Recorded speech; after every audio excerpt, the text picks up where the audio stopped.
King syllabus அகாடமியின் வணக்கம். தேர்வு நோக்கில் திருக்குறள் நாள் 23 அடக்கமுடைமை என்ற அதிகாரத்திலிருந்து முதல் 5 குறள் பார்க்க போறோம். முதல் குறள், அடக்கம் அமரருள் உய்க்கும், அடங்காமை ஆறுருள் உய்த்து விடும் அப்படின்னு சொல்றாங்க. அமரர் அப்படின்னா யாருன்னா தேவர்கள், தெய்வம் அப்படின்னு சொல்லி இந்த இடத்துல சொல்லியிருப்பாங்க. அடக்கம் உடையவர்கள் இந்த உலகத்துல வாழ்ந்தாலும் அவங்க தேவர்களுக்கு ஒப்பானவர்கள். அதே அடக்கம் இல்லாதவங்க அப்படின்றவங்கள இந்த உலகம் அப்படின்றது காரிருளில் தள்ளிவிடும் அப்படின்னு சொல்லியிருப்பாங்க. அடுத்த குறள்ல, காக்க பொருளா அடக்கத்தை ஆக்கம் அதனினும் ஊங்கில்லை உயிருக்கு அப்படின்னு சொல்லியிருப்பாங்க.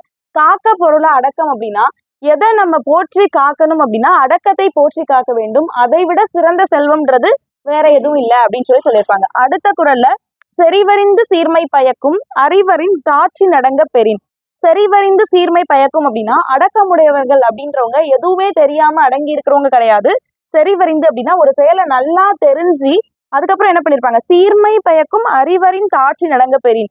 தெரிய வேண்டிய செயல்களை நன்கு தெரிஞ்சு அடக்கம் உள்ளவங்களா இருக்காங்க அப்படின்னு சொல்லியிருப்பாங்க. அடுத்த குறள்ல, நிலையின் தெரியாது அடங்கியான் தோற்றம் மலையினும் மான பெரிது அப்படின்னு சொல்றாங்க. நிலையின் தெரியாது அப்படின்னா தன் நிலையிலிருந்து மாறாமல் அடக்கமுடையவனா இருப்பவனது புகழ் அப்படின்றது மலையை விட பெரியது அப்படின்னு சொல்றாங்க. அடுத்த குறள்ல, எல்லோருக்கும் நன்றாம் பணிதல் அவருள்ளும் செல்வர்க்கே செல்வம் தகைத்து. அதாவது பணிதல் அப்படின்றது எல்லோருக்குமே நல்லதுதான், ஆனா அதுலயும் சிறந்தது யாருக்குன்னு கேட்டா செல்வர்க்கே செல்வம் தகைத்து.